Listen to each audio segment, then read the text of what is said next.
You're on. You're watching Sipping Off the Cuff on tequilaaficionado.com, part of Tequila Aficionado Media. I'm Alex Perez in Southern California. I'm Mike Morales here, also in Southern California, in the armpit Yeah, of the Gabriel Valley. you're up there in the heights of the San Gabriel Valley, I we're guess. quarantining. Yes, yes. Happy New Year, though, Alex. I Thank know I'm you. saying that a lot because we've been pre-recording many of these tastings, but we're still not. Alex is one of the first TJ who has actually had his shot. I don't know. That's because he works at a hospital, but but I've been so vaccinated, at least phase one, yeah, or and I part one guess of two. yeah, one of two, and And I didn't grow any arms or extra arms or anything. that's good. I'm glad to hear it. I hear it. It is. I guess you get sore like you went like you pitched 9 innings or something for the Dodgers on your Yeah, arm. you're a little sore for a couple of days, but other than that, it goes away pretty quick. Just Wow. use an ice pack. Well, I hear this is the coolest part though. We're going to celebrate Alex's first round of vaccines with the bad stuff. The Now, bad stuff. That's this cool. is this is the new reposado expression of the bad stuff, ladies and gentlemen. They're calling it la mala reposado. Okay, so technically speaking, the bad stuff is the extra añejo, but the rest of the line, I guess, will be called la mala, which translates to the bad stuff. The bad. The bad. And we love the extra añejo. Yes, it was a Brand of Promise nominee, and I believe ranked very highly in the extra añejo category. By the way, by the time you see this, the Brands of Promise 2020 version will be up on the website. It's Yeah, up now. congratulations. Yeah, you too, man. That was the biggest ballot we have ever had I see uh, bubbles. on Tequila Aficionado. So I see bubbles on this one too. So the bottling is the same as the Extra Añejo. You can see it's got that nice. It looks almost semi hand blown. It says the bad stuff right here on their on the side. It's a raised lettering. Um, and you know what? Let's just taste the product, and then we'll go through the stats and stories, as Vin Scully would say. Stats and stories. Stats and stories. By the way, today is a sad day in LA. We're going to toast to Tommy Lasorda. Yeah, bad news. Tommy, Tommy was released from the hospital and we thought was going to be okay and passed away overnight. So, legend. But as most legends, we are going to. This is a very light reposado. You can see Yeah, that. it's got We're both light using straw compared glassware. It's got some legs. Yes. My lighting here is it's midday here in Southern Cal. Oh, these are beautiful legs, oh Alex. Yeah. Oh, that's nice. Nicely streamed. Beautiful string of pearls. So nice, good viscosity. Yes. Ooh. Oh. Oh. Wait a minute. We're taking our first sniff. Nice. It is a kind of a pale straw color. Uh, the notes that we were given is that this is aged in about 8 months in French oak with a light toast. They're being as transparent and as accurate as they possibly can, and knowing for those of you who are aware of the bad stuff, you know that it comes from a tequila catador and master distiller Felipe Sotomares, who is supervising this. It's a lovely product. Don't Yeah. judge it by the lightness of color. It's And Philip is he's still in Southern California, right? yeah, oh yeah. Yeah, I think he's in San Diego County and splits his time between Arandas, where he distills and manufactures his product. And he is an old school catador. So, you know, he really comes from a long line, a family of tradition of agaveros, and has a firm grasp of the old style product, so and process. So he actually lets the jimadores pick the ripened agave. I mean, he's when they say hand selected, I don't even think he's someone selecting it, as he's letting the guys do the selecting as they have done probably for generations. You know, where Okay. jimadores Yeah. know when it's ripe. Oh So what are you man. getting? What are you getting on the aroma? It said Well, cinnamon on the yes. handout. Did you get cinnamon? I'm getting almost like a light honey or a caramel. It's very light right now, but the notes do say to let it open up. As you let it open up, it will bloom even more. The aroma will Getting bloom. some pepper. And just a little bit of citrus notes too in mine. Yeah, yeah.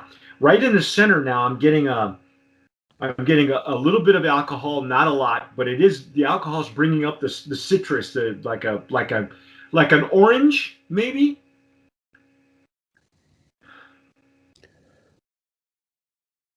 Like an orange oil. Yeah, yeah, yeah.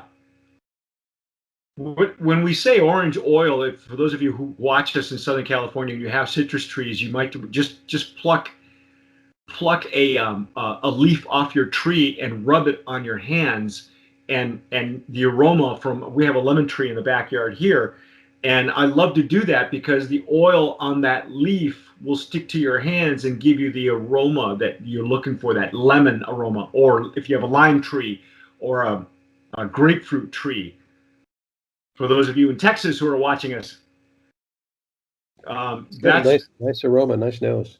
yeah, it's I'm really getting gentle. Now but right in the center,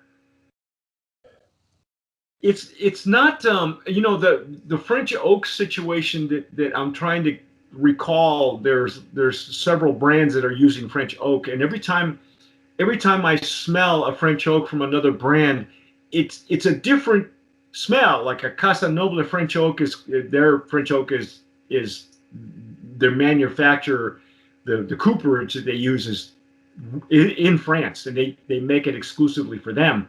So, but I'm not getting a whole lot of wood in the nose. no, Just really light, maybe. I'm getting more spices than anything else. Same here. Same here. Let's dig in.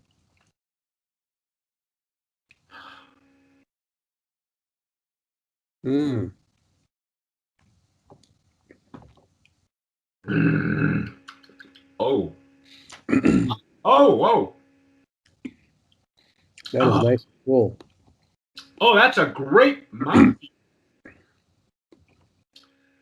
Wow. Wow, that was an explosion of pepper and spices and agave, and they use stone ovens, from what I understand. And I got like that baked agave taste, right at mid palate to the back. Wow, that's really good. Wow. Yeah, don't be fooled by the look. It looks very tame from the color, but all the all the Mm. there's an explosion. You're right about the baked agave.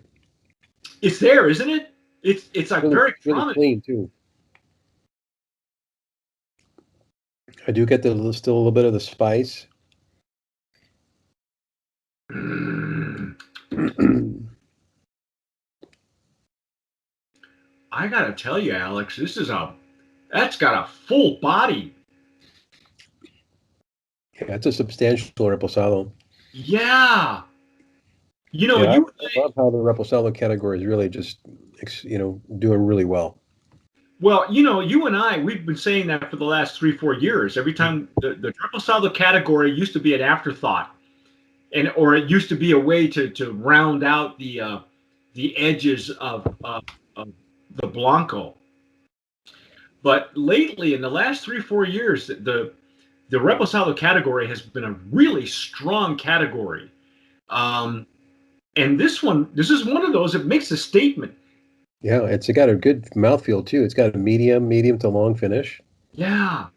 Um, it it's it's beefy, man. It's beefy like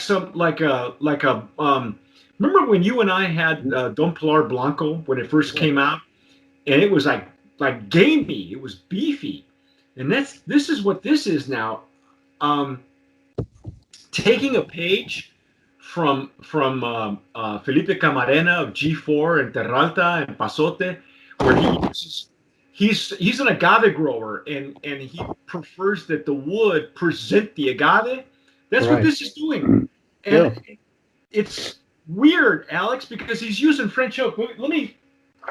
We have notes. We have flavor notes, Yeah. ladies and gentlemen. We're gonna even waxing poetic about this stuff but let's give you the ins and outs. Okay, so this is a 80 proof, and it's from the Arandas region in Jalisco. It is a reposado. This is a 750 ml, but it is our beautiful distillery is located within the Golden Triangle of in Arandas, Mexico, where the tequila is distilled at 7,000 feet. Okay, after being double distilled in a copper alambique, that's a copper pot still. The tequila rests in older French oak with a medium toast for 8 months, forming a beautifully complex La Mala Reposado. And it specifically says, take a moment to enjoy its unfolding. The bad stuff La Mala Reposado continues to open up the more you let it sit. And I agree. This is not a sweet. It's really. I'm not getting like chocolate. And you know what we normally get with a French oak? You get some chocolate and you get a little bit of cocoa and you get maybe some coffee or leather. It's a I'm not real getting. savory. It's a real savory reposado. Well, do you have the same notes? What does it say on the Yeah. bottom there to pair it with? Seafood, poultry, light Mexican dishes such as green pozole. Have you ever had green pozole? No, I haven't. I have. I had it this year. I, having been in New Mexico, I'm familiar with the red pozole. That's because red chili pozole, Right.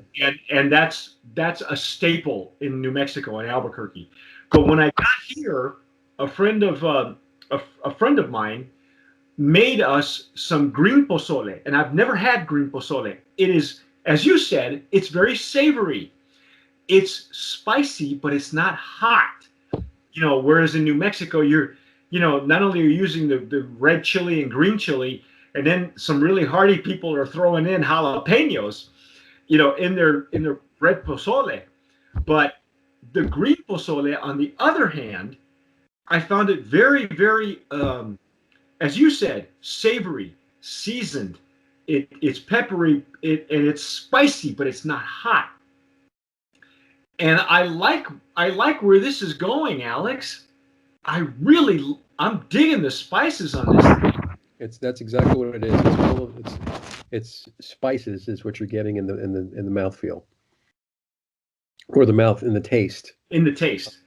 Not necessarily, they're not even baking spices. Are you getting baking spices? I'm not.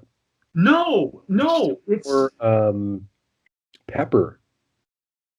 Yeah, well, we talked about right on the top of the nose, we got cinnamon, and even though it does, I got a little bit of the caramelized agave, right off the top, but it's not the heavy creme brulee, it's not like the bad stuff either.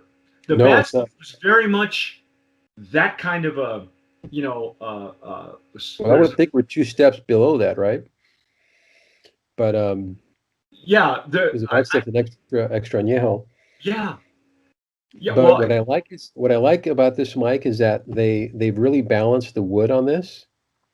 Because typically your reposado is leaning towards your añejo with the woody notes and the baking spices, and this is not. No. This is not. Well, it's more towards the other spectrum, more towards the Blanco. Yeah. Now the odd thing is, and I don't know what's it's odd because that's not generally how we see brands come on the market. You see their Blanco first, and then they work their way, But like for instance, Don Pilar, when it first came out, was an añejo only, and then it went to the Blanco, and just in the last couple of years, or probably 3 years now, they've had the Reposado. So they're out of sequence, and that's okay. And I think what Felipe is doing, he's doing it out of sequence, and that's okay. My understanding is if you follow them on Instagram, the bad stuff, he's got the bad stuff racing, and they're like 3 different accounts because there are several investors involved, and he has his own personal account as well on Instagram. They're very approachable. You can follow them all on Instagram and probably on Facebook as well. But I have seen pictures of the Blanco bottling, and I'm not sure if there's ever be an añejo, but he's so particular, and again, he's very much the agave grower too. Right. So I spent a good afternoon with him years ago when during the old Spirits of Mexico. And I got to spend an afternoon at his place, which he probably doesn't live there anymore. I think he lives on a boat now. I guess things are going really well for him. Anyway, but he's very much an agave grower. He understands the nature of what it is to be an agave grower. So it doesn't surprise me that he's so old school that he's making sure that the barrels present the agave, as opposed to what we've tasted before with French oak, where it almost overcomes the agave. Right. And this is not there. This is like very much like G4. I'm telling you, it's same style. The same style, where the wood presents the agave, because right. It's not. I am not getting the, what we traditionally have known that comes from a French oak. Right. Like you taste an Adaptable, or those brands that lean way heavily on the sweetness. Right. You have nothing masking the baked agave. It's still coming through. Yeah. Wow. I am floored. I think you'll agree with me, Alex. We got to go brand of promise nominee. I definitely agree. This is one of those. And it is adaptable to food pairing, but I got to tell you, for those of us that enjoy cigars too, I think it's bold enough to stand up to a maybe even something darker than a Connecticut wrapper. And no, I'm not talking about Vanilla Ice or anything like that. So, but this I just love it because it's bold. This is it. It really, Again, don't be put off by it looks tame, but it's not. Yeah, it really stands on its own. It's a reposado that really stands on its own. It's really good. You have to go out and find yourself some. Yeah. Do we have a price point on any of this right now? So I think it's $50. It's worth it. Yeah, I think they've got it at Old Time Liquor. Wow. That is some fantastic stuff. Wow. It's the bad stuff. Yeah. La Mala. I like that. La Mala. Sounds like a few of my ex-girlfriends. Anyway. Do we want to say anything else? Yes. Let's tell you where the distillery is. It's I got to read this with my readers on. Sorry. My lighting here is not the greatest. It is at NOM 1460, and it's Compañía Tequilera de Arandas is where it's being produced and bottled. It is kosher, by the way, also kosher. All right, so awesome. Yeah, awesome. It is worth every penny. Outstanding. I gotta tell you, I'm very pleased. I'm very pleased. Yeah, that Reposado is outstanding. But anyway, that's our take on La Mala Reposado, the bad stuff La Mala Reposado. That's a mouthful, by the way. But I'm Mike Morales here in in San Gabriel Valley. That gentleman out there is Alex Perez, also San Gabriel Valley, Southern California. Thanks for watching Sipping Off the Cuff on Tequila Aficionado Media. Like us, please. If you see the like button down there, look for the bad stuff. La Mala Reposado, really good, highly recommended. Yes. Stands on its own. This is definitely a winner, and hopefully it'll be a winner with the brands of promise.